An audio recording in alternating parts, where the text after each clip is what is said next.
Bom, gente, boa tarde. Para quem não me conhece, deixa eu ver se tem alguém aqui que não me conhece. Tem alguém aqui? Tem? Ah, mentira, não me conhece. Para quem... Você também. Para quem não me conhece, eu sou a Thaís. Eu sou pedagoga de formação. E eu vim aqui hoje para falar um pouquinho sobre como é ser uma pedagoga cristã numa escola não cristã. Primeiramente, pensando em família, as famílias que a gente encontra na nossa escola, se não 95%, quase 100%, são famílias desestruturadas. Ou é só pela mãe, ou são avós, ou são terceiros que cuidam daquelas crianças. Então nós temos uma dificuldade tremenda em fazer algo pensando no propósito de família, porque hoje se pregam que a família não é mais pai e mãe, e para nós como cristãos nós sabemos que a família nasce com um pai e uma mãe, né? Então é extremamente difícil. Nós já tivemos casos de famílias com 2 mães, famílias com 2 pais, e aí? Né? Como a gente faz nessa situação? Coloca a nossa crença de lado ou deixa claro qual é a nossa posição cristã? Tem vários problemas. Outra coisa que é bem difícil, você ter a abertura para falar de Jesus lá. Você pode falar da santa, do santo, do papa, menos de Jesus. O que eu tento fazer? A criança vai embora, numa reunião, eu sempre coloco uma mensagem, leio essa mensagem, uma mensagem sempre de enfoque bíblico. Toda lembrancinha que eu mando tem um versículo. E acontecem algumas situações inusitadas. Tchau, Deus abençoe a nós todos. Essa é a resposta quase geral, a nós todos. Raramente você escuta um amém, né? Ou amém você também. Você não escuta, a nós todos, esse é o geral. É muito difícil. Quando eu estou com sala de criança maior, eu procuro fazer com eles um trabalho de histórias principais. A Páscoa, o que é a Páscoa, o Natal, o que é o Natal para nós. E a maioria acredita que a Páscoa e o Natal é o coelho e o Papai Noel. Então você desmistificar isso é bem difícil. Eu já trabalhei em outra realidade, onde uma escola de princípio cristão, para nós, pedagogos cristãos, é muito mais fácil. Uma coisa que eu tento fazer com os meus, orar. Mesmo que seja uma oração simples pelo alimento, é o que eu tento fazer. Usar as palavrinhas mágicas também, porque tem criança que não sabe nem falar um obrigado, porque não é da cultura. Dificilmente eu encontro uma família que tem o mesmo foco que eu. De uma média de 18 alunos, se for um, é muito. Na realidade onde eu trabalho hoje, né? E como que eu consigo falar com eles de Jesus? Através de pequenas mensagens, através de um pequeno versículo, de um Deus te abençoe. É assim, porque a abertura não temos. E se te pegam falando, você corre o risco de levar uma advertência. Mas a gente é teimosa e faz assim mesmo. Mas você vê uma diferença. Você falar de Jesus, falar da sua crença, não pode. Mas receber no dia de Cosme e Damião doce para as crianças, pode. Qual é a diferença, né? Para mim é grande, mas para outros, não. Ali a criança está recebendo doce, não a oração. é bem difícil. E com relação à resistência da família para aceitar algum tipo de intervenção ou alguma sugestão ou um convite para que seja, olha, vai lá em tal lugar, até aceita o convite, mas dificilmente aparece. O que às vezes acontece, por exemplo, vocês sabem que eu trabalho com os casais, então é um jantar dos casais, aí eu tenho um número legal de pessoas do meu trabalho que participam, mas que não professam a mesma fé que eu. Então é de outra. Isso até que está melhorando. Eu já tive gestoras onde a imagem da santa ficava num lugar bem exposto. E aí houve alguns embates porque eu dizia para ela, eu não concordo com isso aí. E pode ser que a gente, se você está me dizendo que a escola é laica, eu não posso falar do meu Jesus para os meus alunos, eles também não são obrigados a ver a santa. Se é laica, não pode falar de nada. Mas não é bem o que acontece. É laica só para o nosso Jesus. Isso é uma realidade bem complicada que a gente tem encontrado nas escolas, na sua maioria. Obrigada. De nada. Eu sou Helena Dourado, sou cristã, sou casada com o pastor Wilson, sou mãe do Vinícius, de 8 anos, e sou psicóloga. Quero já dizer a importância do tema apresentado aqui. Eu acho que é um assunto que deve ser exposto muitas e muitas vezes, principalmente no meio cristão, porque nós somos um povo que nada contra a correnteza. Então, esse assunto precisa ser bem explorado, bem trabalhado. Tenho formação em psicologia pela Universidade Federal de Goiás, fiz um aperfeiçoamento em doenças psicossomáticas da atualidade e estou há 8 anos trabalhando na clínica. Então, a maioria das informações são das demandas que aparecem no consultório. Há 6 anos a gente mora em Araras, antes disso a gente morava em Jataí, Goiás. Lá eu tive uma oportunidade boa de trabalhar no serviço público, no CAPS-AD, então trabalhava também atendendo a pessoas que tinham não apenas as doenças psíquicas, mas também a usuários de álcool e drogas e família destes. E a gente vai percebendo que todo esse processo, tanto das doenças psíquicas quanto do uso das drogas, de álcool, está muito relacionado com o contexto familiar. Poucos são os casos de doenças, inclusive as doenças psíquicas, que têm a ver com o processo de genética. As doenças são desenvolvidas num contexto familiar doentio. E aí, para falar sobre a questão de família, não tem como. São informações básicas que a gente já sabe que a família é um núcleo. O primeiro núcleo social que a gente tem, a primeira sociedade que a gente tem, é família.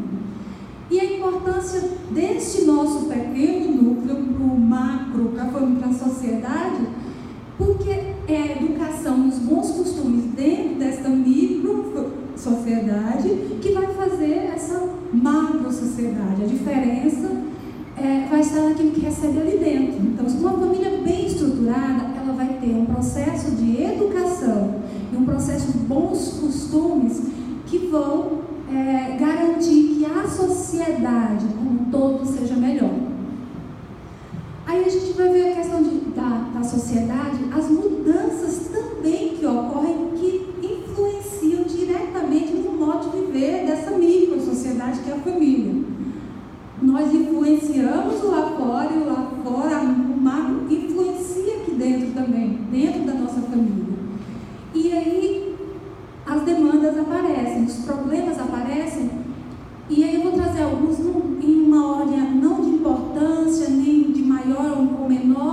forma aleatória, problemas que vão surgindo por conta dessa vida em sociedade, as mudanças que ocorreram. E uma da primeira situação que aparece é a questão do trabalho. Nós sabemos que com as mudanças,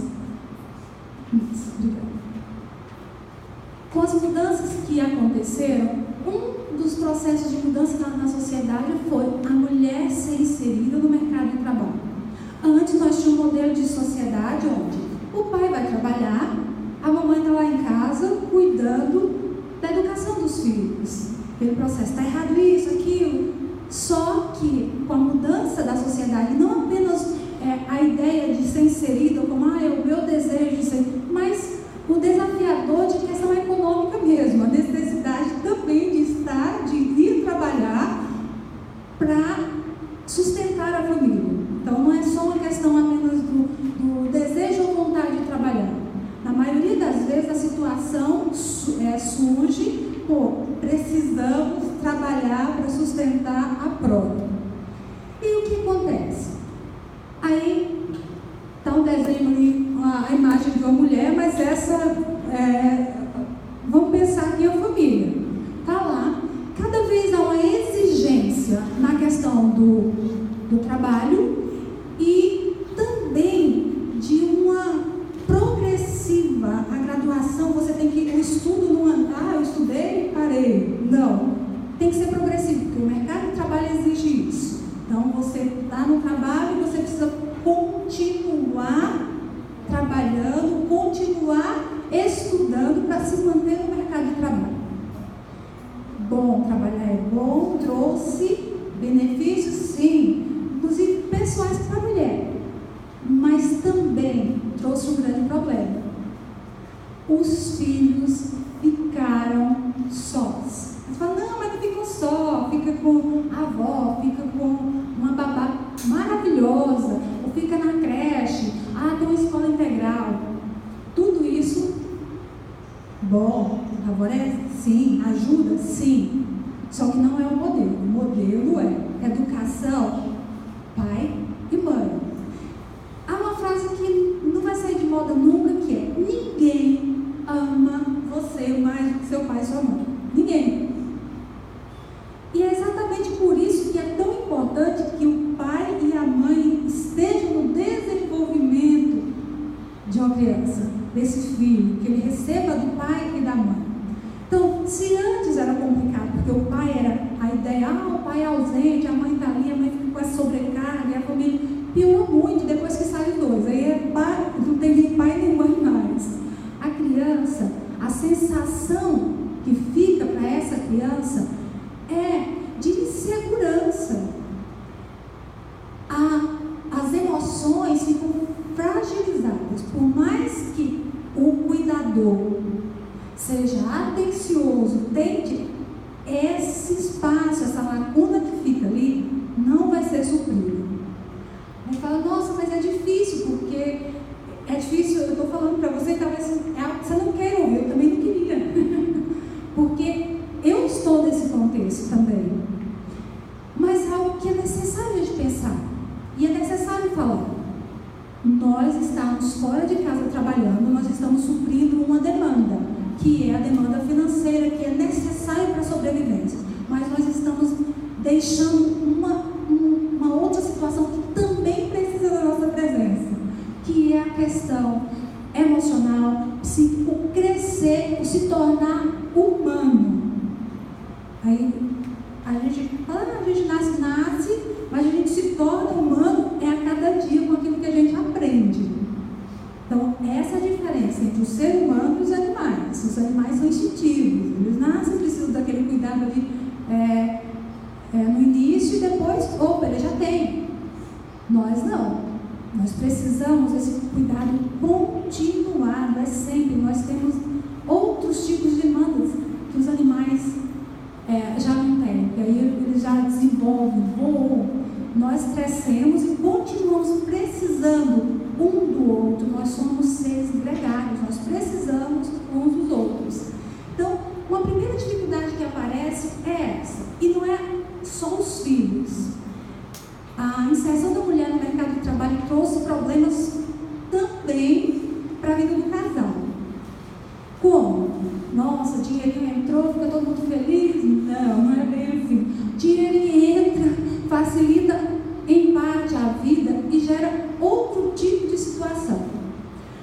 O homem também não estava preparado para esse modelo. E a maioria está parado no modelo que estava lá. Eu estava trabalhando, eu continuo trabalhando, eu volto para casa, eu estou suprindo. Aí eu volto para casa e... Mulher, os meninos estão no trabalho da escola, cadê a janta, cadê isso? Por quê? Na mentalidade deste homem ainda está lá. Ele não conseguiu chegar. Existem exceções, eu não estou colocando aqui que todo mundo está assim, já houve mudanças, mas isso gera problema. Aparece muito no consultório a situação de casais que estão em crise porque a mulher chega lá e fala, eu não estou aguentando mais. Eu trabalho, cheguei, eu tenho que cuidar do filho, eu tenho que cuidar, eu tenho que ser a esposa maravilhosa para o meu marido, eu tenho que cuidar da casa, eu não suporto isso. Não estou suportando mais, e aí começa a desenvolver um sentimento inverso ao que deveria ser alimentado pelo marido. Fala assim, olha esse traço, trabalhando, tudo bem, trabalhou, mas eu também estava trabalhando. E aí, às vezes isso não é expresso em palavras, o que é pior. A palavra vai gerar briga, mas às vezes daquela briga pode gerar até algum tipo de reflexão. Fica lá, internalizado, e vai em atitudes, tratando, vai de qualquer jeito, toma aqui, vai. Então, trouxe, o trabalho tem um aspecto positivo? Tem, mas tem essa demanda, esse problema que veio também e acaba atingindo os lares, o meu lar e o seu lar. E os filhos, por não ter a questão emocional e afetiva que é construída na infância, eles são os mais atingidos, porque na verdade eles necessitam dos pais para se tornarem cristãos. Nós crescemos da geração, eu já tive pai e mãe que trabalhavam, só que já não era como hoje. Foi um pouco mais leve e já sofri. Hoje, as crianças são muito penalizadas. Crianças, a mãe fica doendo o coração, falando, nossa, acabou a licença maternidade, vou ter que voltar. E aí fica um bebê aos cuidados de uma creche ou de alguém que vai estar ali. E aí, uma mãe, às vezes a gente perde paciência, talvez, eu acho que, a não ser que seja só comigo, no processo de ensinar os filhos, que a gente vai lá para ensinar. O meu filho, em especial, tem uns que não dá esse problema, o meu dá problema em dificuldade para comer. Não é que ele troca por outra coisa. Tem mães que aparecem lá e falam, nossa, não quer comer o almoço. Ah, mas se colocar lá no sorvete, não, o meu não quer comer. Não é trocar por outra coisa, ele tem dificuldade. Então, ele tem 8 anos. Tem 8 anos que ele tem esse problema. Todos os dias. Tem dia que, dependendo de como que a gente está, fala, não, meu bem, tem dia que não é assim, né? A gente está e aí perde a paciência e está lá. Mas estamos lá insistindo. Por quê? Eu, como mãe, meu esposo, como pai, sabe que a alimentação é essencial para ele. Ele precisa. Gente, mas tem dia que você fala assim, chega, à vontade, mas eu não faço porque eu sou mãe. A babá vai ter essa mesma paciência de ficar lá insistindo? Não quer, não vai comer, tudo bem. Agora vai brincar. Não é? Se a gente que é mãe, às vezes tem um pai e dá vontade de fazer isso, fala, bom. Então, o que acontece? Tem esse aspecto, já vou rodando aqui porque eu converso demais, né? Outro aspecto da dificuldade na família é a falha na comunicação e a individualidade. Nós sentimos, mas não expressamos, ou nos expressamos mal, e isso gera conflito. Pais com filhos, filhos com os pais e o casal.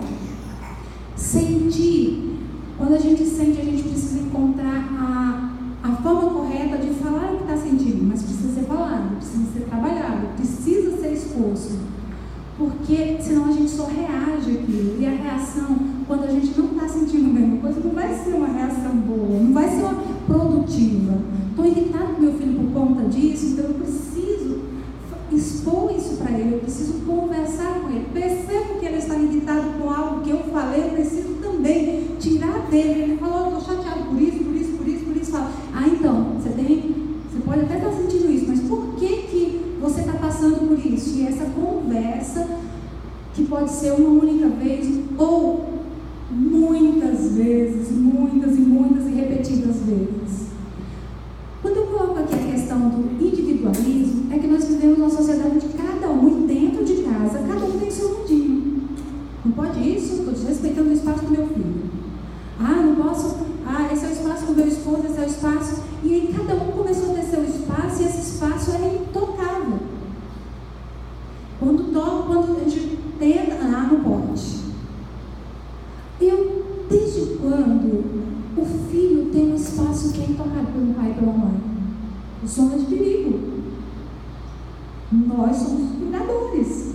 Independente da idade, nós somos cuidadores. Esse negócio de, isso eu não falo, isso eu não mexo, porque fica chateado. Chateado faz parte do processo também, gente. A gente não tem que ter medo de frustrar. A frustração também, a gente precisa se frustrar. Hoje nós somos uma geração de pessoas que não sabem lidar com a frustração. E aí a gente só está evitando isso dentro de casa. Lá no mundão, frustração, vem, o que acontece? Não tem preparo nenhum para a frustração, porque em casa, os filhos, e a gente vai ver a imagem aqui já, desse imperadorzinho, a imperatriz, que controla. Eu digo e vocês obedecem. Olha lá, inversão de papel. Hoje quem dita as normas, não como isso, não faço isso, não quero isso, eu quero tal coisa. Os filhos, aí os pais, vamos trabalhar para comprar, porque meu filho está querendo isso. Às vezes até essa ideia que a gente está tendo do trabalho para suprir, não é para suprir mais a necessidade, é para suprir desejos. E isso a gente tem que ter cuidado. Porque se a gente for trabalhar para suprir desejos, nós vamos ficar o tempo inteiro fora de casa. O desejo não cessa, ele é alimentado todo o tempo inteiro. A gente vai ter desejos. O que muda da nossa geração? Estava errado, os pais, não vai ter e pronto. Não tinha. Faltava explicar. Então não é dar o que você não tem condição. É explicar por que não vai comprar. Antes não tinha uma explicação. Não e não. Pronto, fica lá, não posso ter, não tem. A gente também ia percebendo que não tem condição. Mas a gente que chegava nesse raciocínio, não havia, existem exceções, de explicar por que não pode. Então, hoje a ideia foi o contrário. Os pais acham que vou dar para o meu filho tudo que eu não tive. Vai nessa, você vê. Aonde você está levando? Não é assim. Você não precisa dar o que você não teve se você não tem condição. E quem disse que aquilo que você não teve e aquilo que seu filho está querendo é bom para ele?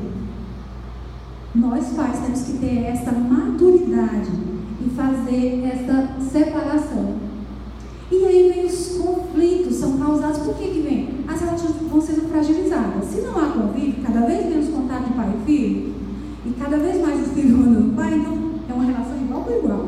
Eu falo do jeito que eu quero, você me ouve, você atende.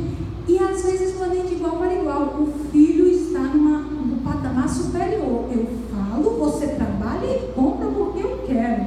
Aí não é nem igual para igual mais. Ele já está lá, ele está dizendo, eu quero. Tadinho, vai sofrer tanto. Eu falo que não, mas depois eu vou comprar, porque... O que acontece? Por que essa relação acontece? Tem a ver também até com a relação de trabalho. A demanda que aparece no consultório, pais que se sentem culpados por estarem fora de casa e quer suprir essa ausência oferecendo aquilo, porque fala assim, nossa, tadinho, estou aqui, então eu vou dar. Ou outros que estão tão cansados, falam, vai ficar escutando essa lenga-lenga aqui, eu vou, toma logo que é para ter paz. Aí a paz que a gente está escolhendo para hoje é uma tribulação imensa para amanhã, porque nós estamos desenvolvendo monstros e não seres humanos, preparados para a sociedade. Então, lá atrás eu coloquei a questão da individualidade, nesse aspecto da individualidade, então esse aspecto assim, eu estou em família, mas o meu dia de folga eu vou ficar relaxada. Aí você, Tudo bem, dia de folga é para relaxar, mas você tem família. Então busque relaxar em família. Faça alguma coisa juntos, porque se todo mundo for relaxar no dia da folga, quem come? Quem que fica limpo? Aí fala, mas todo mundo tem mais para si. Mas nós vivemos em comunidade. Aí a gente tem que trabalhar o aspecto de solidariedade da família. É um pelo outro. Eu vou me sacrificar. É assim que se vive em sociedade. É assim que se vive dentro do nosso contexto familiar. A ideia que a gente tem, eu preciso de alguma coisa, eu vou extrapolar o tempo, tá? Eu preciso de alguma coisa. Hoje o que a gente faz? Eu cresci na casa assim, minha mãe ia fazer um bolo, mas eu falei, não tem ovo, tá faltando um. O que faz? Filha, vai ali na vizinha e pede lá que a mamãe vai fazer um bolo e não tem aqui. Não olhei. Aí eu ia lá, corria, pedia a vizinha. Hoje o que a gente faz? Jamais, né? Não tem. Corre lá para o supermercado. Por quê? Porque todos nós estamos fechados. Eu acho que vocês trouxeram a memória do copinho, que você ia com um copinho de açúcar, buscar um copinho de óleo, uma xicrinha de alguma coisa que vai buscar na casa do vizinho quando faltava. Hoje não há porque esse espaço, porque todos nós nos fechamos no nosso mundinho. A individualidade trouxe mais malefício do que benefício. Por quê? Porque nós somos gregários, nós somos para viver em comunidade. Nós precisamos ensinar isso para os filhos, ensinar a solidariedade dentro de casa. O filho não fica lá, chegou da escola, chegou tadinho, está cansado. Olha, eu cheguei do trabalho, está todo mundo cansado, vamos lá? A casa é nossa. Nós não somos, ninguém é hóspede aqui. Nós moramos aqui, nós temos funções, nós temos papéis aqui. Todo mundo está cansado. Se todo mundo faz junto, vai cansar menos. E todo mundo vai poder descansar. Olha aí, a gente está falando no contexto de igreja. Chegou o domingo da escola dominical, todo mundo estava na escola dominical, a rotina cansou, né? Porque mudou. Aí mudou a rotina. Chega a sala de TV, opa, vamos todo mundo. Vamos comer o quê? Né? Se todo mundo for para a sala de TV? Não, chegou. Opa, o que tem? A tarefa que nós vamos desenvolver em família? Vai ter almoço? Então, se vai ser feito, vamos lá. Todo mundo ficou o prato do café da manhã, que não deu tempo que a gente foi.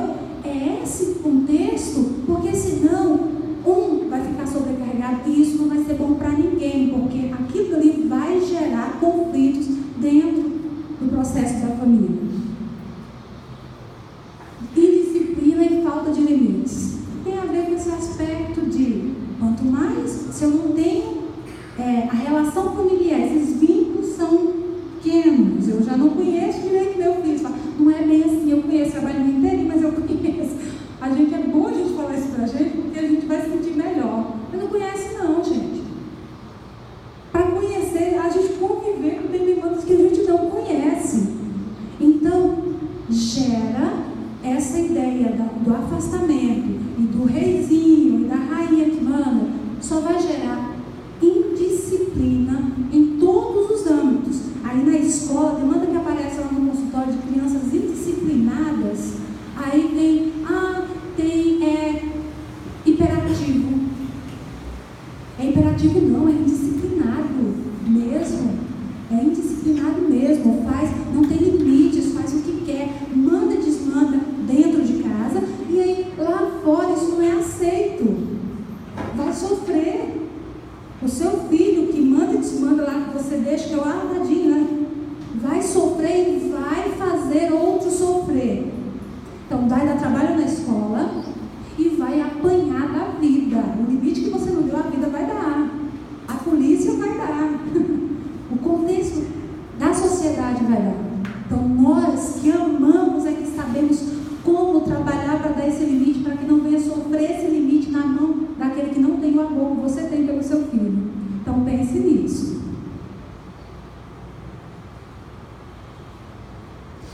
Aí, esse contexto, eu coloquei aqui a questão da solidão do idoso, que cenas como essa, cada dia vai aumentar. Porque se nós vivemos uma sociedade onde, dentro da família, o individualismo, e cada vez diminui o vínculo familiar, o que acontece com o idoso? Só não tem vínculo para cuidado, porque a criança precisa de cuidado, o idoso precisa de cuidado.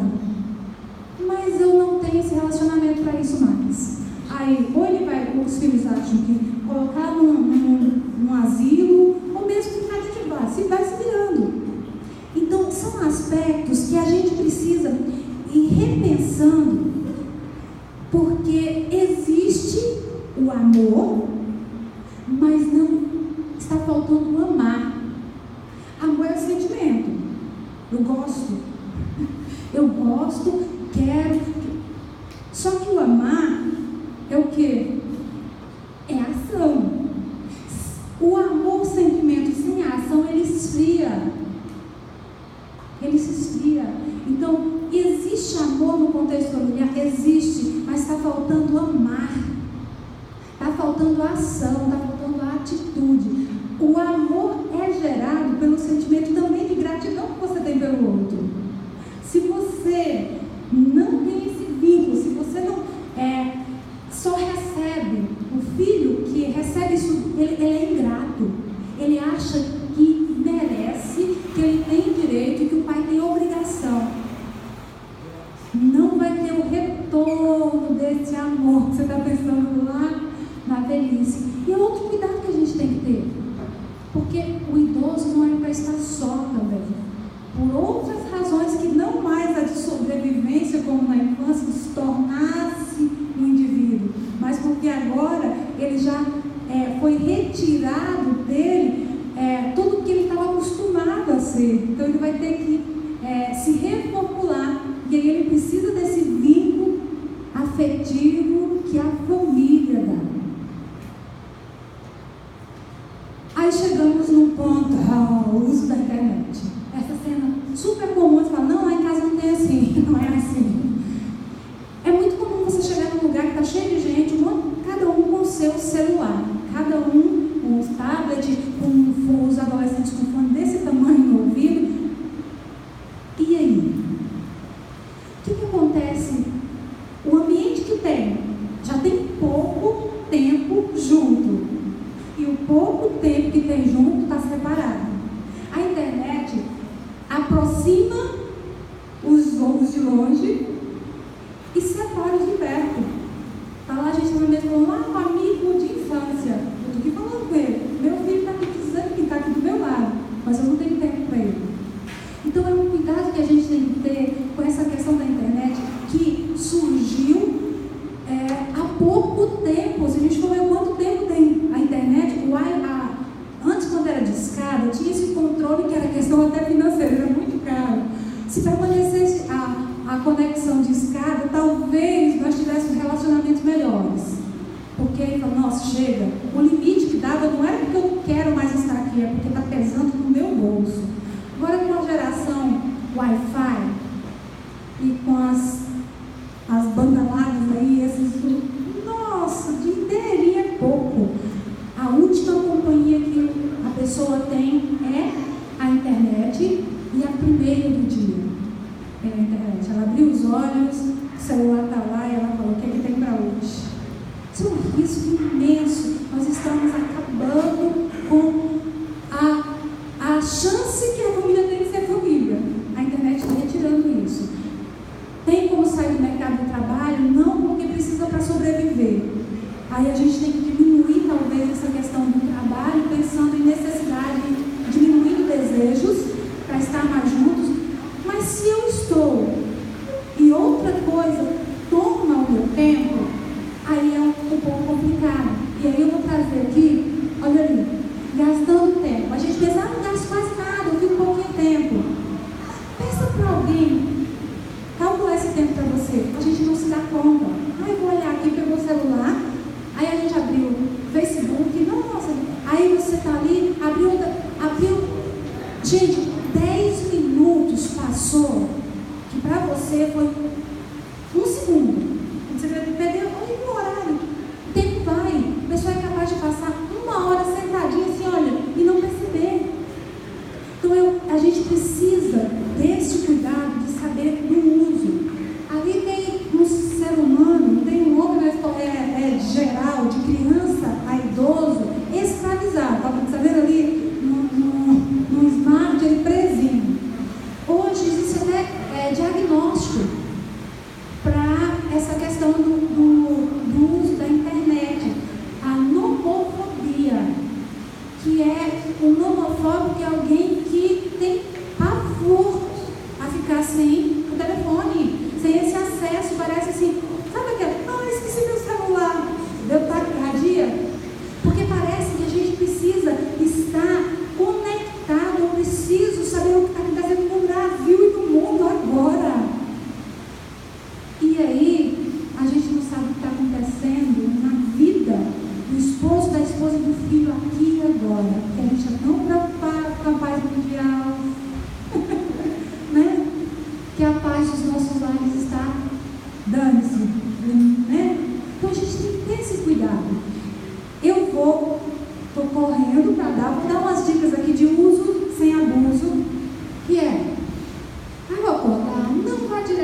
celular. Não faça isso não. Inicie seu dia com oração, conexão com Deus. Conexão é com Deus, não com o mundo virtual. Tenha um café da manhã tranquilo em família. Tira esse aparelhinho que fica ao lado da cama e quando você abre os olhos, mal dá bom dia para a esposa, para o esposo, e já pega, leva para o banheiro, aí vai escovar o dente, senta é um processo, gente. Aí sai do banheiro com aquele negócio ali também, vai, senta na mesa e vai tomando um café, e vai. Aquele negócio ali a pessoa não percebe, ele não consegue conviver com quem está em casa. Não se isole para usar a internet, use em lugares de uso comum da casa. Por quê? Porque se está lendo na sala, está todo mundo na sala, o filho vai chamar a atenção, ou você no filho para alguma coisa, e de certa forma diminui esse isolamento que você não vê o tempo passar. Quando você está usando em uma área comum, pode gerar conflito também, porque está ali falando, o pai dizendo sim a um monte de coisa que o filho está pedindo, está nem ouvindo, eu olho a atenção dele para ali para a internet também. Cuidado com isso. Tem uma atividade física rotineira e prazerosa, porque essa atividade vai diminuir a questão do vício mesmo, da necessidade. A gente usa a internet porque é prazeroso estar ali vendo a vida do outro, nos fazendo bonito. Tem gente que usa tanto aplicativo, faz da internet a vida que queria ter. Nossa, eu não fiquei bem com essa blusa. Aí eu mudo a cor dela, né? Nossa, isso melhorou. E aí a gente tem a impressão de que eu estou bem agora. Fiquei bem, olha, a foto ficou legal. Uso um monte de aplicativo. Aí eu sou baiana. Todo janeiro eu vou para Bahia. Então eu vejo um monte de amigos lá. Nossa, como tá linda. Quando eu chego lá, quase dá um susto. Não é aquilo. Por aplicativo. Para que a gente está querendo enganar? Né? Construir algo que nem existe. E aí a gente se engana e mostra lá como fosse, olha eu bonita. Não passe mais de uma hora em redes sociais. Planeje vê-las de manhã, tarde e noite. Fiquei lá de manhã, tomou café, deu uma olhadinha. Separei, de novo vou lá. À tarde, terminou lá, deu uma olhadinha. E à noite deu uma olhada. Gente, o mundo existe fora da internet. E às vezes o mundo está destruído fora da internet. E nós estamos contribuindo para isso. E o nosso mundo, a nossa microsociedade, que a nossa família está desfazendo. E nós estamos com o olho lá. O olho que tudo vê da vida dos outros e não está vendo da nossa. Faça programas com a família. Passear, ver um filme, jogar, ouvir uma música. Vai diminuir o foco. Vem aqui, o filho às vezes não quer. É o filho que não quer. Está lá no videogame. Não, filho, vamos aqui. Resgate situações de jogos que você jogou na sua infância, dos mais velhos, né?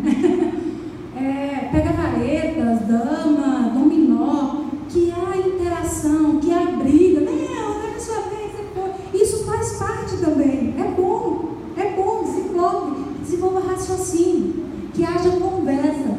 Defina objetivos semanais, mensais, como ler um livro, aprender uma música.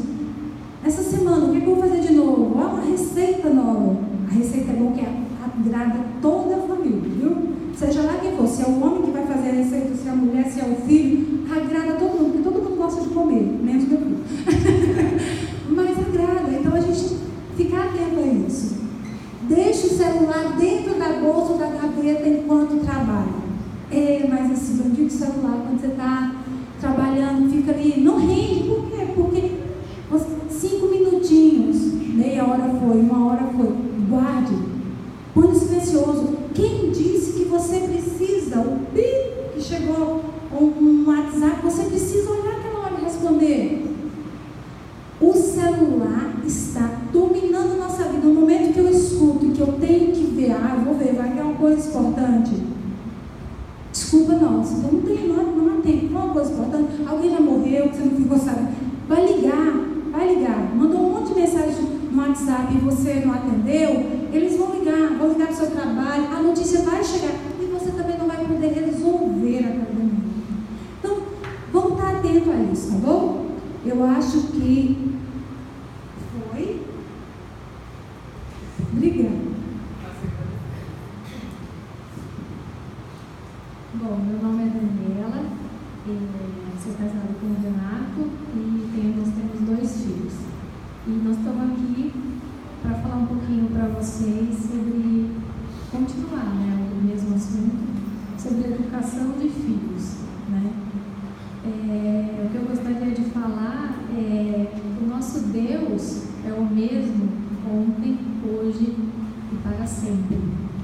E o que Deus, né, dentro desse assunto, educação de filhos, que está dentro do assunto, qual a família, qual é a sua centralidade, o que Deus, que é o mesmo Deus, espera de nós, pais e mães, né, que estamos dentro da igreja, em resposta à educação de filhos, né? Então nós vamos falar um pouquinho sobre isso. O padrão de Deus é alto, né? E hoje nós estamos dispersos, né? Como a irmã que acabou de mencionar, com a internet, com vários assuntos, trabalhando demais, e o nosso Deus é o mesmo, entendeu? Então o que Ele vai cobrar da gente no processo de educação dos nossos filhos? Porque a família é a célula, né, da igreja. O que nós temos refletido para o mundo? Como nós temos criado os nossos filhos, né? A partir do momento que você cria teu filho como um reizinho, assim como ela disse, você já está infringindo um princípio bíblico, que é melhor servir do que ser servido, né? Então a gente infringe princípio bíblico no processo de educação dos nossos filhos e vamos colher frutos amargos disso daí. Então o padrão de Deus ele é altíssimo, né? Então no processo de educação de filhos, o Renato vai poder explicar, falar mais detalhadamente. A gente tem que se preocupar com a saúde não emocional dos nossos filhos. Nós não criamos filhos para serem felizes, nós temos que criar filhos para serem santos e separados, né? Para que a glória de Deus seja manifesta, né? Então o Renato vai falar um pouquinho mais sobre esse assunto. Gente, só que eu não dou conta de ficar sentado. Eu vou ter que levantar, porque eu não vou derrubar essa mesa aqui. Nossa, desculpa, mas eu não dou conta mesmo. Então, eu queria falar um pouquinho para vocês sobre a questão de educação de filhos, né?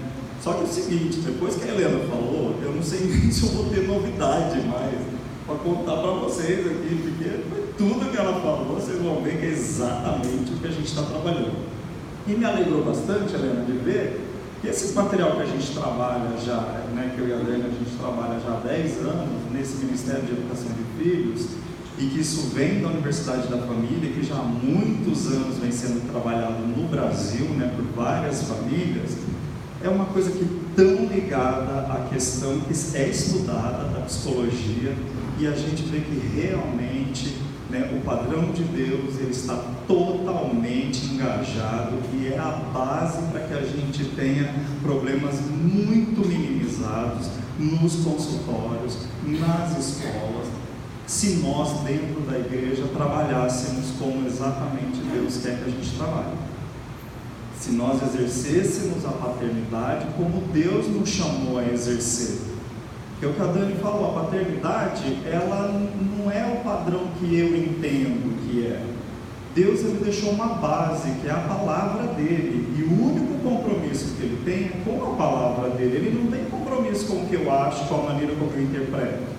O compromisso dele é com a palavra, e a palavra, ela é absoluta, ela está lá para que nós cumpramos, para que nós exerçamos, para que a gente pratique ações em relação a ela, né? São atos, então eu amo sim, mas eu preciso demonstrar amor por meio de ações, e Deus na palavra dele nos deixa ferramentas para que a gente possa trazer os nossos filhos para esse padrão e não abaixar o padrão de Deus ao que o meu filho é, porque personalidade, se eu perguntar aqui, cada um tem uma.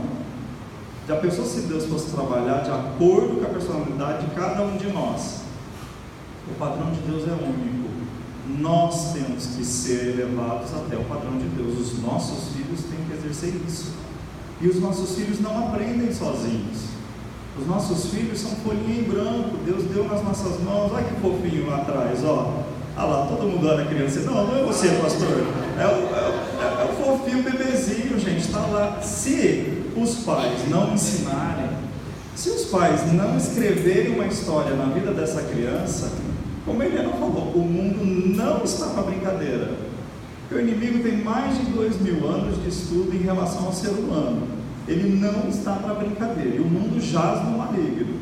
Se você não se propuser a trabalhar estritamente no que Deus quer e te chamou para ser como pai e mãe, o mundo não está de brincadeira e o mundo não vai perder tempo.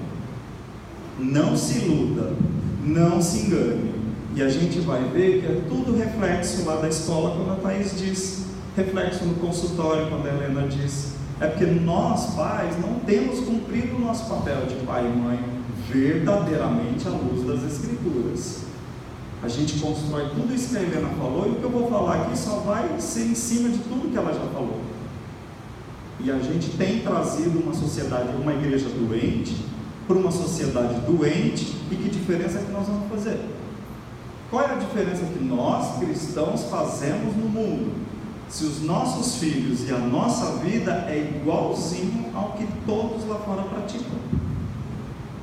Se o padrão de educação meu com os meus filhos é o mesmo do meu vizinho que nunca teve acesso à palavra de Deus.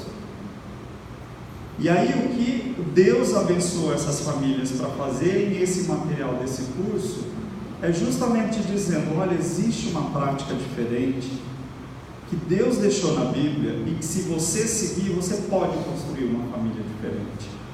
Você pode construir filhos que reflitam a glória de Deus por meio das atitudes deles, por meio das ações deles, por meio do comportamento deles. Você pode ser uma família que as pessoas vão olhar e vão dizer, eu sabia que vocês eram crentes, vocês são diferentes. Seu filho só podia ter um comportamento diferente.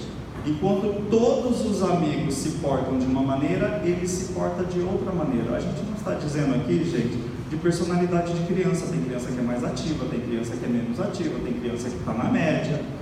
Isso daí é o padrão. Cada um é de um jeito. E Deus nos fez assim. Mas isso precisa ser domado, isso precisa ser controlado, ensinado, para que a criança venha a refletir esses princípios. E nós temos esse papel. Nós pais, nós avós, que tem vários aqui, né? Então nós temos que ter esse papel. Nós precisamos cobrar, nós precisamos fazer com que os nossos filhos, os nossos netos, reflitam essa glória, que não é nossa. E não vai ser mérito nosso também não. Porque se você praticar, é tudo glória ao Senhor. Porque é dele que vem. É Ele que te deu a capacidade, é Ele que te sustenta, é Ele que te fortalece para você ouvir um não de uma criança daquela que quer decidir o que faz dentro de casa. E aí é Ele que te fortalece para você ouvir um não, a criança vai esgoelar, vai berrar, uma hora ela vai parar, ela vai dormir, vai te dar sossego. E você não abre mão do que Deus te cobrou. Porque quando nós chegarmos diante do Senhor, o Senhor vai nos cobrar. Heber, Gilene, Daniela, Helena, gente, é o seguinte, vem cá, por que você não fez isso? Então eu estava muito ocupado com a rede social, estava muito ocupado com o meu trabalho, lá acabou, não tem desculpa mais. Então nós temos que praticar aqui, porque o dia que a gente se for, acabou o nosso prazo para tentar alguma coisa diferente. Tá? E como é que a gente faz para construir uma família? Porque Deus nos chamou a uma paternidade que é uma paternidade de responsabilidades. O que é que o texto de Deuteronômio 6, 6, 7? Alguém pode abrir aí para ler para a gente? O que é que fala esse texto? Carla, a luzinha aqui, esse vermelho? É? Consegui. Isso aqui se aperta muda tudo junto. Deuteronômio 6, 6 a 7. Quem abriu aí? Vamos lá. Guardem sempre no coração as leis que eu estou dando hoje. Não deixem de ensiná-las aos seus filhos. Repitam essas leis em casa, quando deitarem e quando se levantarem. Ai, que beleza, né? Aí você sai com a criança, vai na pizzaria, vai na sorveteria, aí a criança quer subir na mesa, quer passar embaixo da mesa, ela derruba o sorvete, ela derruba um pedaço de pizza, ela derruba o copo da coca na mesa, porque ela não para. E aí, assim, você acha que você saiu, que você foi passear, para todo mundo estar tranquilo, todo mundo desestressar, e você está estressado porque você saiu e a criança está dando trabalho. E aí Deus chama a gente aqui em Deuteronômio 6:7 e diz o seguinte: olha, é 24 horas por dia. Se você quer ser pai e mãe à luz das Escrituras, o pessoal que ainda não teve filhos aí, vamos refletir bem, porque o padrão de Deus é diferente do que a gente entende como paternidade. Porque para a gente ter filhos, qualquer cidadão biologicamente normal pode gerar uma vida.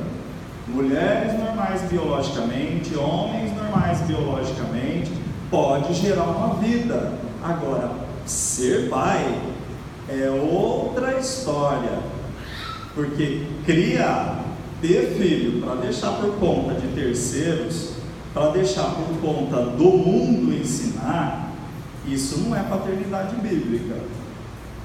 Então, que a gente não se iluda sendo o corpo de Cristo, que a gente vai ser pai e vai deixar para que outros façam esse papel para a gente.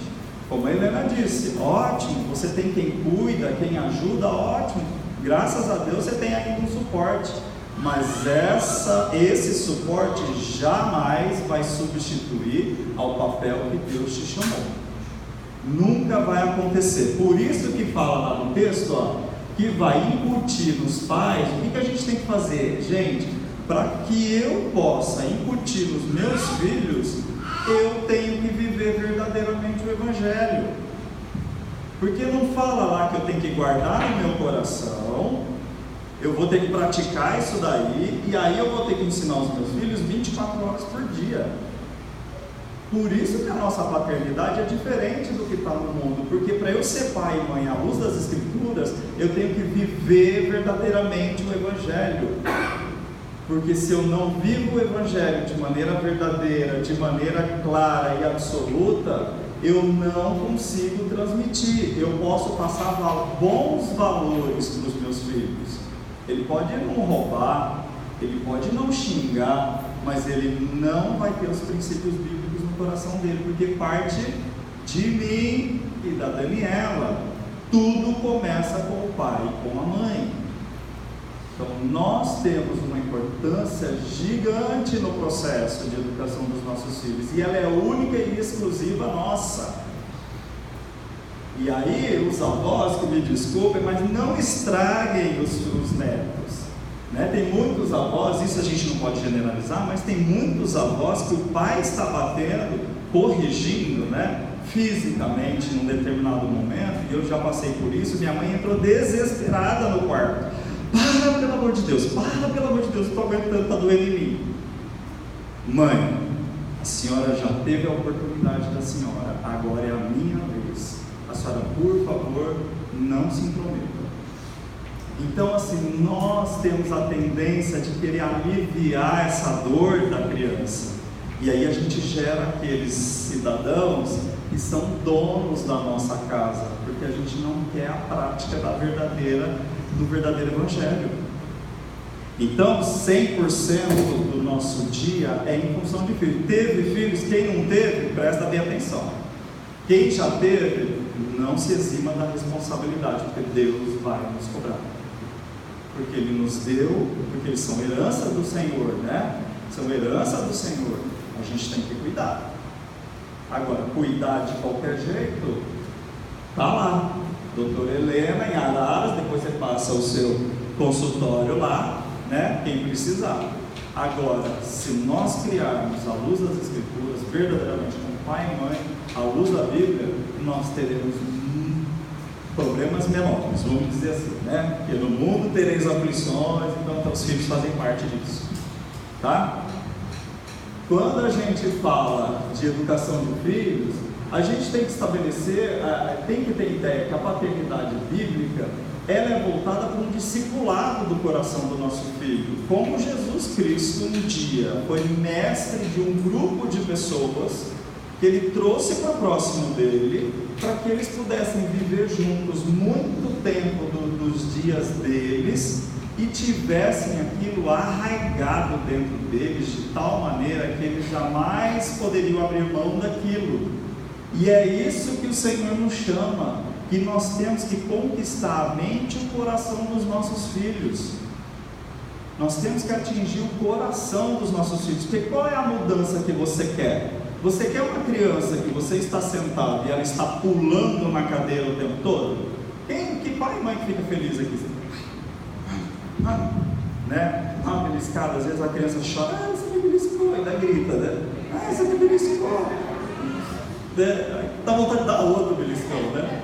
Então assim, você quer uma criança dessa? Não, todo mundo quer uma criança que você fale, aqui não é lugar de pular, senta, depois você brinca. A criança senta.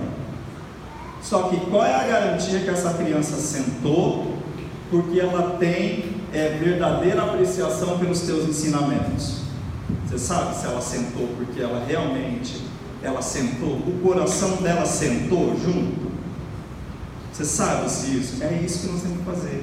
Você como pai e mãe, Deus nos chama para que a gente tenha certeza que quando você der uma ordem para o seu filho, o coração dele sentou primeiro, depois o corpo dele. E é isso que Deus quer da gente. Não é um comportamento externo, porque o comportamento externo, gente, tem muita gente pilantra que tem boas atitudes aí. Vocês já viram algum pilantra que não é bom de lábia? Para passar a perna um monte de gente, é gente só, tem uma lábia imensa. Mas por dentro é lobo. E criança é a mesma coisa. Se ela entender que se ela fizer externamente o que você quer, ela pode ter benefícios em relação a isso, o coração dela vai sempre permanecer em pé. Nunca vai permanecer sentado. Porque você não está alcançando o coração dessa criança. Então nós precisamos atingir o coração dos nossos filhos. A gente precisa discipular. Olha a responsabilidade. Deus não deixou a gente aqui para ter filho no oba-oba, tudo super legal. Não é super legal assim. É uma responsabilidade imensa. É uma bênção sim, é uma alegria sim. Tudo que a criança faz de errado, na hora que ela dá um sorriso, te abraça, te beija, você esquece de tudo o resto para trás. Mas é trabalhoso. Então por isso que não é para qualquer um. Mas Deus nos chamou até essa diferença. Então o coração da criança precisa estar discipulado, não somente o exterior da criança, tá? Outra coisa que aqui, como objetivo da nossa paternidade, a gente tem que se sentir desafiado para que a gente tenha um relacionamento de confiança com os nossos filhos, para que a gente olhe os anos da adolescência com otimismo. Quantos aqui já não ouviram falar dos aborrecentes? Quem que é filho aborrecente aqui, quem que não passou ainda por isso? Eu tenho certeza que ninguém vai levantar a mão. Ninguém que é filho aborrecente. Ninguém que é um adolescente problemático, um adolescente desobediente, rebelde. Não é isso, não é porque eu não quero, porque eu não gosto. Eu não gosto de você porque você é rebelde. Não é isso. Eu não gosto da atitude da rebeldia. E o que a gente fala? Nossa, mas criei com tanto amor, dei tudo que ele quis, sempre fiz tudo que a pessoa quis, que a criança quis.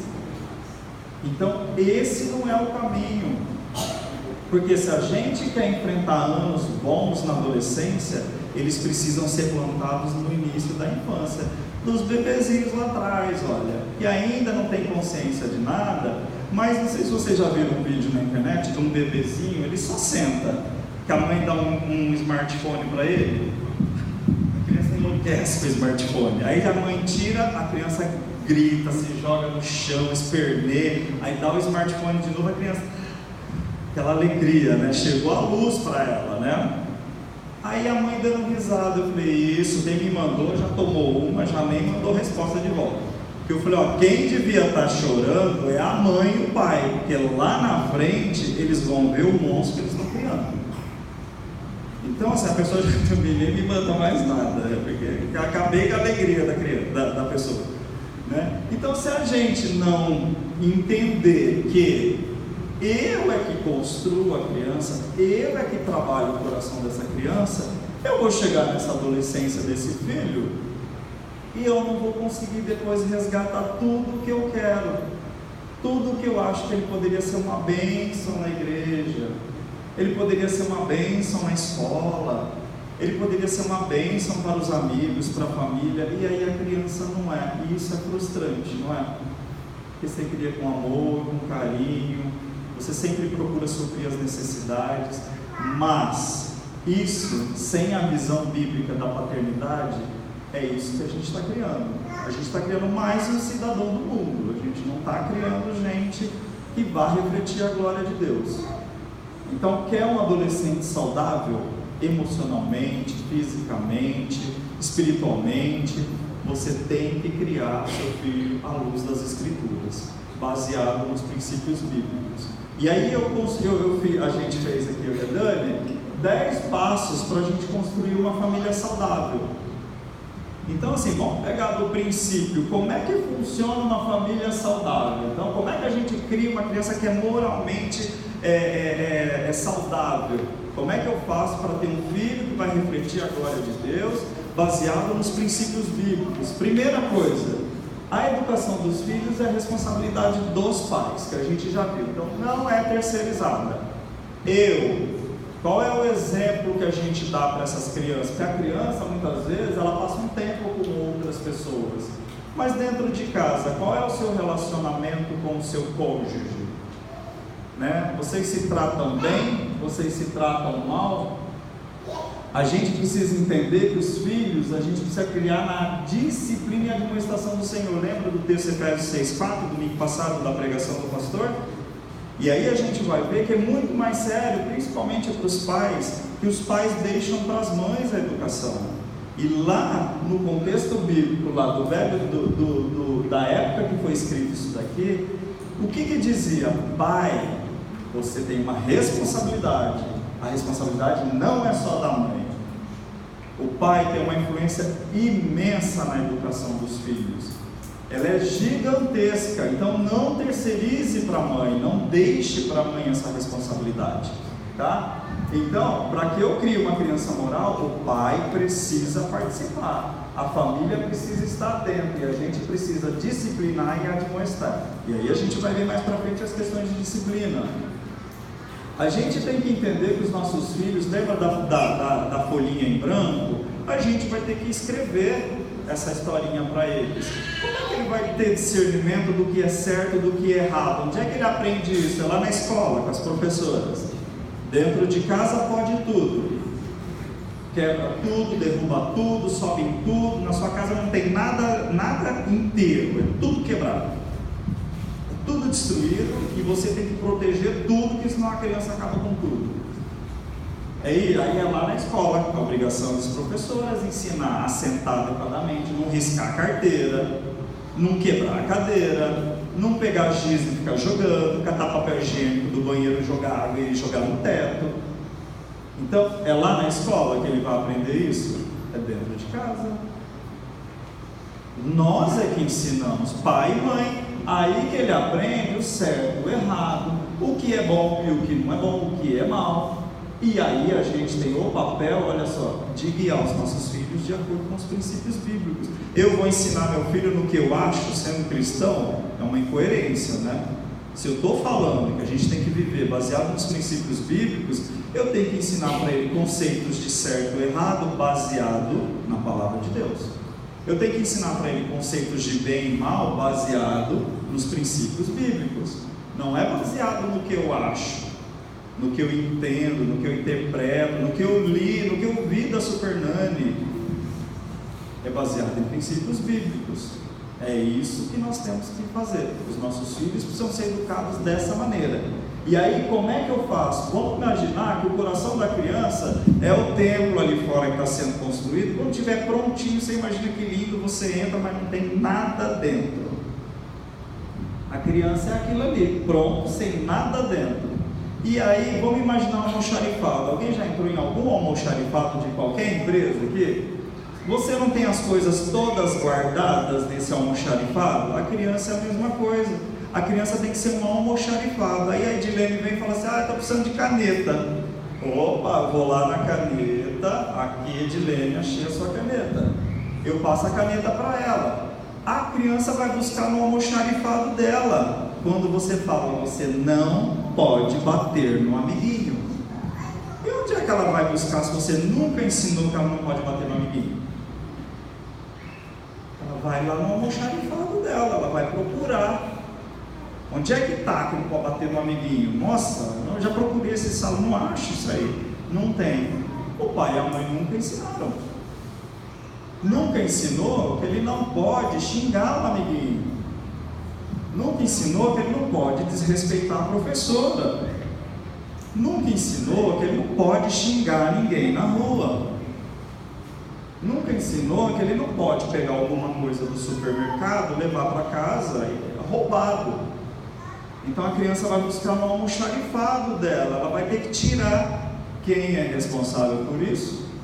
Nós, pais. E o almoxarifadinho dela vai ser o coraçãozinho dela, que o pai e a mãe que vai preencher o tempo todo. E a gente tem que providenciar sempre os porquês, se ele é moral, se ele é prático, porque a criança vai construindo dentro dela. Eu não posso bater no amiguinho, por quê? Porque a Bíblia fala que o amor não se porta de maneira inconveniente. Olha que gracinha, ele já entendeu, eu não vou bater no meu amiguinho por causa disso, então eu vou xingar a professora, porque eu não posso fazer isso. Meu pai me ensinou, e Jesus me ensinou na Bíblia, que eu tenho que me comportar adequadamente, eu tenho que amar a outra pessoa, eu tenho que amar o meu próximo, eu tenho que respeitar a autoridade, respeitar as pessoas mais velhas. Mas isso foi construído. Se a Laurinha não tiver isso, ela não vai ter de onde tirar. Se o Leozinho não tiver isso, não vai ter de onde tirar. Isso é ensinado pelos pais, tá? Dentro disso, a gente sempre procurar entender contexto e legalismo, porque de repente você é legalista ao extremo, a base da Bíblia, e aí você deu uma ordem para a criança, assim, você vai dormir e fica quieto, você vai apanhar. A criança está dormindo, a criança está morrendo de frio, ela acende a luz para poder pegar a coberta. Aí você vai lá e bate na criança, porque você já tinha mandado ela não acender a luz e dormir. Aí você bate nela. Qual é a lógica disso? Você é legalista, porque a criança só acendeu a luz porque faltou alguma coisa para ela. Ela não te desrespeitou porque ela estava em rebeldia. Ela estava com uma necessidade. Então nós precisamos entender contextos baseados nos princípios bíblicos para que a gente não seja legalista quando a gente se impuser como autoridade na vida dos nossos filhos. Tá? E como é que a gente faz para começar certo? Tem dois erros aí que eles permeiam a educação de filhos. O primeiro deles, e que é grande, é a gente não entender o papel do relacionamento marido e esposa no processo de educação. Pai e mãe, vocês jamais serão pais excelentes se vocês não forem maridos excelentes e não forem esposas excelentes. Não se engane, porque quando Deus criou o homem e a mulher, não tinha filhos na composição, ou tinha, e a minha Bíblia é diferente da de vocês. Tinha filho no Éden? Deus criou o homem e a mulher e disse o quê? Agora sim, aí sim, hein? Agora tá ótimo isso aí, né? Ó, tudo de bom agora, acabou, perfeito, já criamos. Se filho fosse tão assim importante nesse relacionamento primordial, Deus tinha criado um filho junto já, Adão, Eva e um filhinho já. Mas filho não foi criado dentro, junto com a família. O primeiro núcleo familiar é a marido e a esposa. Então vocês que estão namorando, ou que vão namorar, ou que estão noivos para casar, prestem atenção nisso. Quando vocês tiverem filhos, o relacionamento mais importante tem que ser marido e mulher. Porque o filho nunca vai confiar numa mãe que xinga o pai, que bate no pai, e nunca vai confiar num pai que bate na mãe, xinga a mãe e maltrata a mãe. Que relacionamento é esse? O que eu quero ensinar para uma criança que ela deve amar se eu maltrato a minha esposa? Que tipo de relacionamento é? Você acha que você vai ser pai excluindo o princípio bíblico?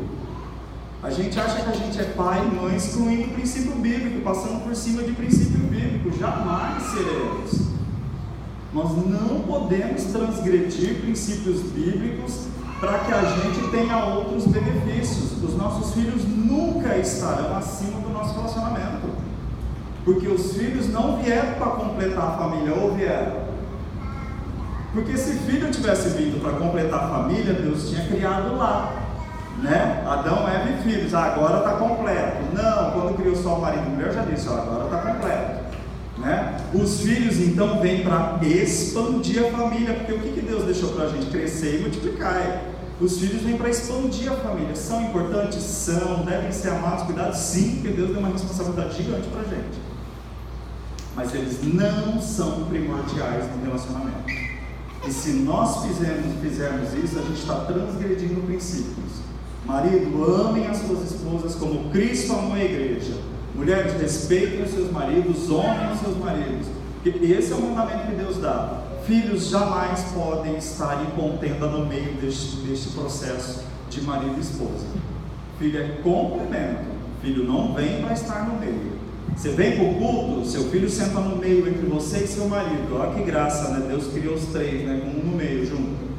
Não é marido, esposa e filhos, ou do lado esquerdo ou do lado direito, mas junto é sempre o casal. Você que anda de carro e a sua esposa vai atrás e seu filho no banco da frente. Olha que lindo. Ai, tadinho, mas ele é muito grande, não cabe atrás, não tem problema. Ele dobre as pernas. 10 minutos só, mas eu tenho mais coisa para falar. Eu posso parar em 10 minutos, mas está acabando já. Só tem mais 8. Eu falei 10 passos, só tem mais 8, né? Tá? Então vamos lá. Outra coisa é a paternidade centralizada nos filhos. Vocês também, que tornam os filhos de vocês mais importantes que todo o processo. Vocês viram a fotinha dela lá, né? O filho que é mais importante do que o marido e a esposa dentro do lar, ele determina as coisas dentro da sua casa. Tá? E não é para isso que Deus chamou. De maneira igual, jamais, porque Deus não nos chamou a paternidade para sermos iguais aos nossos filhos. Senão Deus tinha nos feito amigo deles. Deus chamou a gente para ser pai, para ter autoridade, para dizer não é não. Às vezes esse não vem acompanhado de uma justificativa moral para aquilo, de uma justificativa prática, mas a autoridade sua jamais pode ser confundida com um amigo, porque Jesus, quando teve os discípulos, ele os tratava como amigos no começo. No final do processo ele disse, agora sim eu posso chamá-los de amigos, mas primeiro ele discipulou o coração deles. Então nós temos que fazer a mesma coisa com os nossos filhos. Eu quero ser amigo dos meus filhos na adolescência, depois na idade adulta. Só que eu não posso ser amigo em detrimento a ser autoridade e ser pai. Primeiro eu sou pai, depois eu sou amigo. Então isso não pode se inverter. E Deus nunca disse na Bíblia que meu filho tinha que me amar. Ou diz, tem algum versículo que diz que filho tem que amar seu pai e sua mãe? Não existe nenhum versículo na Bíblia que diz que filho tem que amar pai e mãe, sabia? Diz só que eles têm que nos honrar e nos respeitar. Então não precisa me amar, desde que você me respeite e que você me honre. Tá? O amor é construção, são ações, vão sendo construídas, mas eu não posso ser amigo antes de ser autoridade. Tá? Isso você inverte os papéis, aí você cria um monstrinho que te aponta o dedo e determina como a sua casa funciona. É a criança que determina. Quantos pais dizem assim, ela é tão geniosa, ela que escolhe a roupa desde pequenininha. Ela não é geniosa, é você que é frouxo. Porque se você determinar que a sua autoridade vai prevalecer na sua casa, a sua filha pode até querer escolher, e você pode deixar ela escolher no tempo certo. Mas quando criança, quem determina é você. Não é o seu filho, mas você precisa exercer essa paternidade. Tá? Nós não podemos deixar que a criança exerça, nós não podemos deixar que a criança seja o pai e a gente seja o refém. Né? A gente que é o bandido, a criança que é o mocinho. Né? Isso não pode ser invertido. Tá? Outra coisa, existem maneiras, quantas vezes assim, até a Helena vai pegar, eu não me sinto amada. Né? Crianças que refletem isso lá fora, que a criança não se sente amada. Porque o marido não se sente amado, a esposa não se sente amada. Então como é que eu posso refletir a glória de Deus, dar prioridade para o meu cônjuge, se eu não me sinto amado por ele? E aí a gente vai ver que existem algumas linguagens do amor, e existem 5 linguagens do amor, não vou ficar detalhando aqui, mas existem 5 maneiras da gente demonstrar amor. Deus nos fez com cada um, nós temos as 5 condições de amar, mas existem prioridades na vida da gente. Então, como é que eu demonstro amor? Com palavras. Então, eu sou uma pessoa que eu verbalizo muito: eu te amo, você é linda, filho, você é lindo, você é uma bênção. É gente que fala o tempo todo. Isso é uma forma de demonstrar amor. Outra forma de demonstrar amor é toque físico. Gosta que pega, abraça, beija, né? Tem crianças que gostam, tem crianças que não gostam. E está errado quem não gosta? Deus nos fez assim. Cada um de nós tem uma preferência. Tá? Olha, eu estou me pedindo para resumir aqui. Isso. Não, bom, ó. Então a gente tem as 5 linguagens: toque físico, palavras, palavras de encorajamento, ações, essas as mulheres gostam, ações de serviço, né? Todo mundo fazer as coisas por elas em casa, né? Ou os maridos gostam que as mulheres façam as coisas por eles em casa, né? São ações de serviço. Então a pessoa se sente amada quando alguém faz alguma coisa para ela. E aí, quando eu gosto, que eu falo que a Daniela faz alguma coisa para mim, mas eu gosto de toque físico, eu gosto de pegar, abraçar e beijar.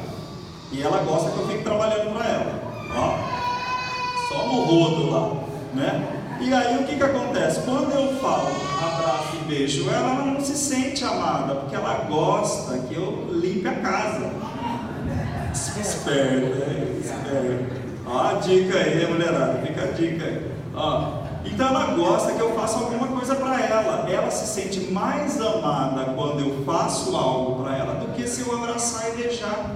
E a gente está construindo os nossos filhos assim. Quando você não conhece a linguagem do amor do seu cônjuge, ou não conhece a linguagem do amor do seu filho, às vezes você está falando em português, seu filho está entendendo em grego, ele não está se sentindo amado. O seu cônjuge não está se sentindo amado. E amor, o amor de Cristo foi sacrificial ou não por nós? E por que o seu pela esposa tem que ser tudo de bom? Não existe sacrifício nenhum de vocês? Eu tenho que amar a minha esposa? Eu não gosto de ficar passando a mão no cabelo dela, me dá aflição, eu gosto de fazer lavar a louça para ela. Mas ela gosta que abraça e beija, então eu vou me sacrificar, porque não é o que eu gosto de fazer, mas o meu sacrifício vai por ela, porque Cristo manda que eu amasse a esposa como ele amou a igreja. Eu vou ter que apresentar ela sem mácula, sem mancha depois diante de Deus. Então eu tenho que fazer a linguagem do amor dela, e ela a mesma coisa para mim. Eu gosto que ela fique falando o tempo todo e me abraça. Então ela não gosta, mas ela vai ter que fazer, é sacrifício. E aí a gente precisa entender qual é essa linguagem dos nossos cônjuges e a linguagem dos nossos filhos, para que a gente pratique. Porque como é que você quer construir uma família saudável se seu cônjuge ou seu filho não se sente amado tão profundamente assim? Porque você não fala a linguagem dele. Mas você tem as 5? Tem, nós temos as 5. E Deus nos deu capacidade para falar nas 5. São as 5 ações do amor que a gente tem que fazer. Mas eu vou fazer o que é sacrificial para mim. Porque, olha, eu vou te dar uma má notícia: dificilmente o seu cônjuge, o seu filho vai ter a mesma que você.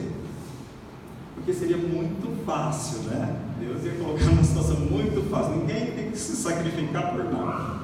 Todo mundo é facilita. Todo mundo gosta de beijo e abraço. Imagina, todo mundo anda grudadinho dentro de casa. Não, tem um que não gosta.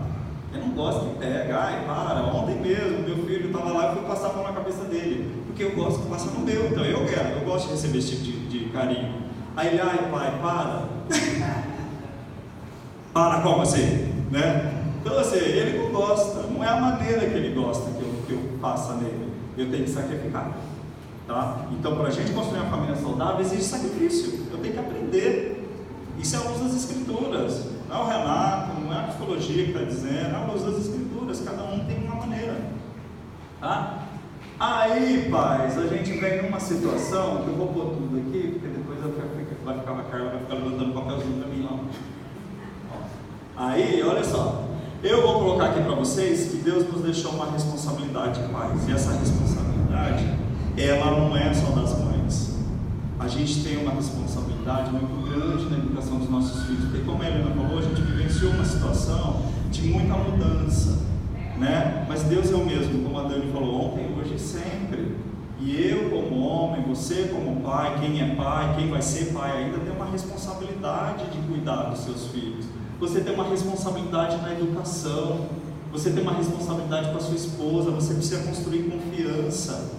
Como é que seu filho confia em você depois para ser seu amigo na fase da adolescência, na fase da juventude e depois mais adulto, se você trata mal a mãe dele? Qual é a experiência que ele vai levar para o novo núcleo familiar que ele formar?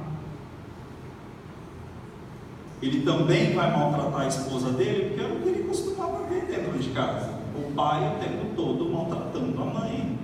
Ou a mãe sendo grossa com o pai, maltratando o pai, dizendo: ah, você quer comer? Se vira lá, o problema é seu, eu não vou ficar fazendo comida para marmanjo, não. A criança vai levar, a filha vai levar, o filho vai levar isso para frente. E isso cabe a nós, esse tipo de mandato, cabe a nós, pais, criarmos uma identidade familiar profunda, porque a gente viu lá no contexto, no conteúdo da Helena, que as famílias estão independentes. A gente precisa ser interdependentes. Deus nos chama a interdependência uns dos outros.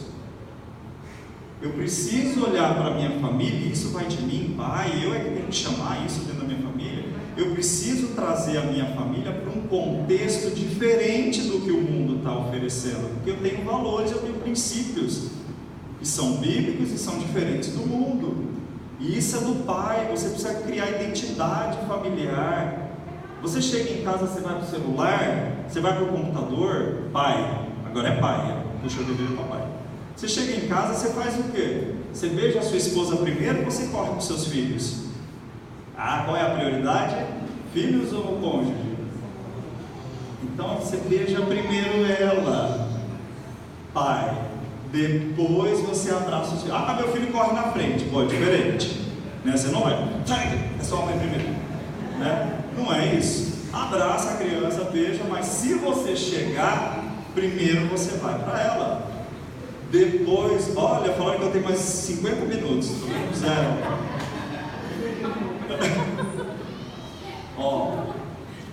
Então a responsabilidade é nossa para criar esse contexto. Se você tem o hábito de trazer alguma coisa para o seu filho, traz para sua esposa também. Dá para ela um chocolate. Estou falando de presente caro. Vem cá, amor, eu comprei um carro. Opa, mas eu não queria, né? Amor, eu comprei um carro. Não, eu trouxe um chocolate. Você não traz chocolate para as crianças? Você não traz uma balinha para as crianças? Traz alguma coisa para ela? Dá para ela primeiro, hein? Aí depois você vai para os filhos. Porque isso vai construindo nas crianças que qual é o relacionamento prioritário? Pai e mãe. Não é pai e filhos. Pai e filhos vem depois, tá? Amores diferentes, cuidados diferentes, mas pai e filho é depois, tá? A consciência do nosso filho a gente já falou um pouquinho sobre a questão moral, né, da gente construir esse almoxarifado, a gente ensinar o respeito. Não é na escola que ele vai aprender a respeitar as autoridades. A Bíblia nos chama a respeitar as autoridades, porque tem algumas coisas aqui que compõem o caráter dos nossos filhos e nós é que temos que ensinar. E quais são essas coisas? Respeito, honra e honestidade. A gente tem que ensinar isso. A criança aprende em casa. Ela não vai aprender na escola. Isso não é uma responsabilidade da escola, ensinar esse tipo de coisa. A escola está para ensinar português, matemática, física, química. É isso. Não fica perdendo tempo em querer ensinar a criança a ser educada. A criança desrespeitar o professor, a criança xingar a diretora, a criança xingar a professora, bater um amigo. Isso não é papel da escola, gente. Isso é papel nosso dentro de casa. Se seu filho está dando esse tipo de trabalho, eu sinto muito, mas o problema é você e sua esposa. Não é um problema da escola. Você precisa tomar as rédeas, você precisa determinar a autoridade dentro da sua vida, você e a sua esposa. Precisa mostrar para ele que existem valores que vocês veem na igreja, não é para esquentar banco. Que vocês vêm à igreja para colocar em prática princípios diferentes dessa sociedade maligna que está instalada no nosso mundo. E que a gente precisa ser diferente, os nossos filhos precisam ser diferentes. Enquanto estão todos conversando e brincando e tirando um sarro da professora, o seu filho está quieto no canto dele. porque ele entende o valor do respeito pela autoridade. E aí é respeitar o pastor, é respeitar a professora, porque se ele não fizer isso dentro de casa e ele manda em você, ele nunca vai respeitar o pastor, não vai respeitar a professora, porque ele não te respeita dentro de casa. Quem é a autoridade na vida dele? Qual é a primeira autoridade que Deus pôs na vida dele? O pai e a mãe. Mas para ele isso não representa nada, então por que ele vai ter que respeitar a professora? Vai respeitar todo mundo? Não vai, tá? Então isso parte de dentro da nossa casa, tá? E a gente precisa atuar como governante. Nós é que precisamos ensinar isso na vida dos nossos filhos. Obediência, né? Os nossos relacionamentos, eles serão tão mais saudáveis quanto mais obedientes os nossos filhos forem. Você, pai, que costuma fazer chantagem com seu filho, se você não fizer isso, você vai apanhar, hein? Eu acho que tem de monte isso aí, em todo lugar, né? O que você faz? Você chantageia? Você ameaça? O pior não é o chantageio, o pior é a ameaça. Você vai apanhar se você fizer isso. Aí a criança fala, você vai apanhar se você derrubar um copinho. Falei que você vai fazer isso. Quer dizer, que autoridade que você tem? Você disse que ela ia apanhar se ela derrubar esse copinho. Ela te olha, te desafia e derruba o copo. E você vai lá e pega. Qual é a autoridade que você tem? Essa criança não te obedece, não vai obedecer mais ninguém se ela não te obedecer dentro de casa. Então você precisa criar um filho que te obedeça. E o seu filho te obedecer, não acha você que ele é pequenininho, não, que ele não pode ser corrigido, tadinho, não, é de pequenininho que vai começar. Porque você precisa se fazer obedecer. E o seu filhinho bonitinho tem mais facilidade de te obedecer do que você se fazer obedecido. Quantas crianças criam aquela birra, aquela gritaria dentro de casa, porque elas querem, e o que tem a tendência de fazer? Pelo amor de Deus, leve isso aí, pelo menos para sossego. A tendência é fazer isso. Então a gente deixa, e aí a criança nunca vai te obedecer, porque ela ganha sempre. Então ela começa a aprender meios, ela começa a trabalhar com mecanismos para ela poder fazer o que ela quer. Tá? Então ela nunca vai te obedecer, você precisa se fazer obedecido. Aí a gente fala um pouquinho de correção, disciplina, né? É necessário ter disciplina? Seu filho, há necessidade de você corrigir? Sim!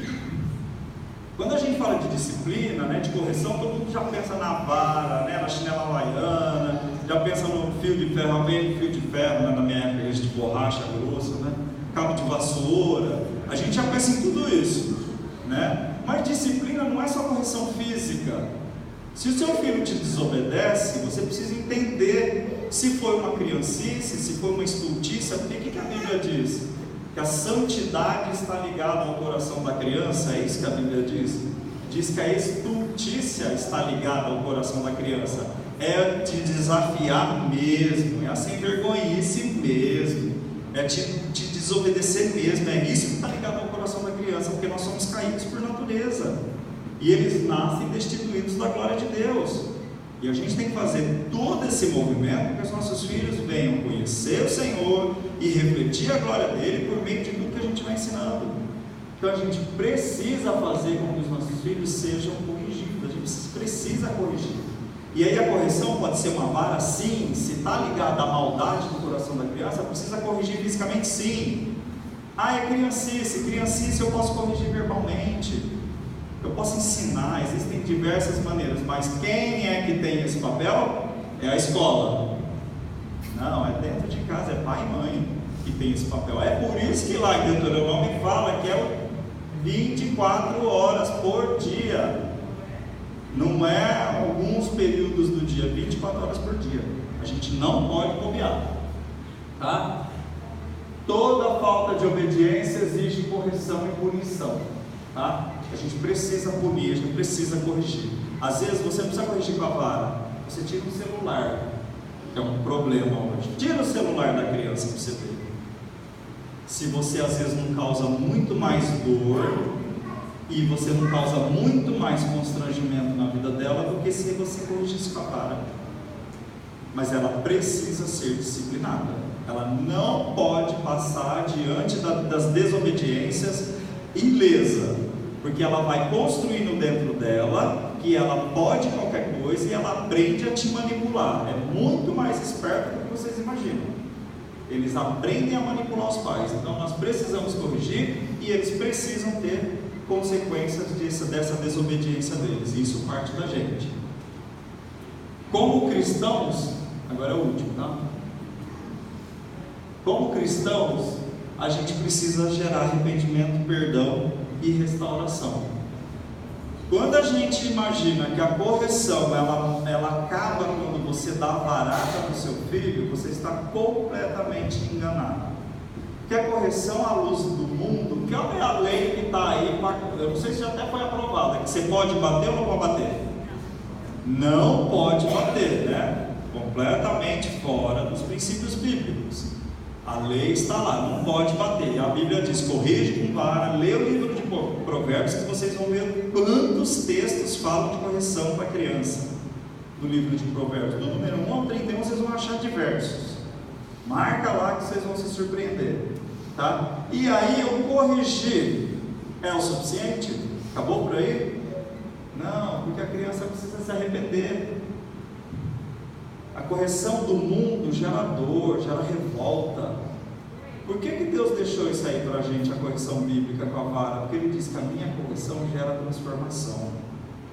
Então você gera na criança uma dor que vai fazê-la refletir, vai entender que aquele momento ela realmente extrapolou, ela está passando por cima de tudo que você vem ensinando para ela e que exigiu uma atitude diferente da sua parte. Exigiu que você infringisse dor nessa criança. E aí não é assim, para com isso. Quantos aqui já deram tapinha na mão? Para com isso. Isso não é correção, eu sinto te informar. Bater, primeira coisa, se for bater, nunca com a mão. Então já começa por aí. Se é para corrigir fisicamente, é para gerar dor. Não é para marcar, para deixar a criança da cabeça aos pés cheia de hematoma. Não é para espancar. Correção dada com a vara, com o chinelo, com a cinta, com o que você tiver lá na sua casa, é na região da nádega e precisa doer. Tá? Não vai bater de chinelinho, aquele chinelinho soft, em cima da fralda, né? A criança não vai saber nem o que está acontecendo. Então precisa gerar dor, mas ela é direcionada. E essa dor direcionada faz a criança repensar. Porque ela sofreu a consequência de uma atitude errada dela. Aí ela vai para a escola diferente com a professora, ela tem um comportamento diferente, ela vai na clínica já entendendo que existem, ela vai ver que tem mudanças. Por que os pais levam os filhos lá no profissional? Porque acha que o problema é o filho. E aí quando a Helena diz o problema não são eles, papai e mamãe, senta aqui que agora vem, senta que lá vem a história. Na semana seguinte o pai e a mãe já não vai mais, acabou a consulta. Esconde todo mundo, porque não querem a responsabilidade. Então quando você corrigir, infringe a dor, para que a criança sinta que existe um problema grave associado ao que ela fez. Tá? E aí depois precisa de arrependimento, você precisa sentir discernimento. Por isso que a gente tem que viver a palavra. Porque como é que você vai ter discernimento se você é o crente do bumbum quente? Você só vem esquentar o banco da igreja. Como é que você vai ter discernimento? Então você precisa viver o evangelho para ter discernimento com seu filho, de olhar para ele e ver se ele se arrependeu verdadeiramente. E você precisa restaurar essa união entre vocês depois que você corrige. O que a Bíblia fala? Que o pai corrige o filho que ama. E eu preciso fazer isso daí. Tá? Então, a correção só termina com o perdão e a restauração. A restauração da família novamente. Alguém aqui já ouviu falar, nossa, apanhou até, olha, está uma seda agora. Não é assim que funciona? Corrige para você ver que daí meia hora a criança está toda feliz, serelepe, pulando na sala de novo. Porque a correção bíblica traz transformação. E quando você corrige, que você livra a criança do pecado, porque ela está em desobediência, você tira um fardo de cima da criança. Pai, mãe, vocês querem que seus filhos fiquem pecando por erro seu? Então não é para isso que Deus nos chamou. Nós não podemos ser veículo de permissão do pecado na vida dessas crianças. A gente então, quando a gente corrige, a gente diz para elas: olha, eu estou tirando esse peso de cima de você. Por isso que a criança vira uma seda, porque você tirou aquele fardo que ela carregava, que era o fardo do pecado, para aquela situação, tá? Então termina na restauração. Então o que é que a gente deseja para que a gente tenha uma família saudável? Que a gente eduque os nossos filhos, que eles sejam moralmente responsáveis, que eles recebam a salvação em Jesus Cristo e as vidas deles sejam governadas pelos princípios bíblicos, que são os princípios cristãos, refletindo assim a glória do Senhor e o amor dele por meio das nossas atitudes, tá? É isso que eu queria falar, que todo mundo, já acabou, 10 minutos já. Tá? Muito obrigado pela atenção de vocês aí. Eu falei que se eu não levantasse eu ia derrubar tudo aqui, então tá bom, já falei.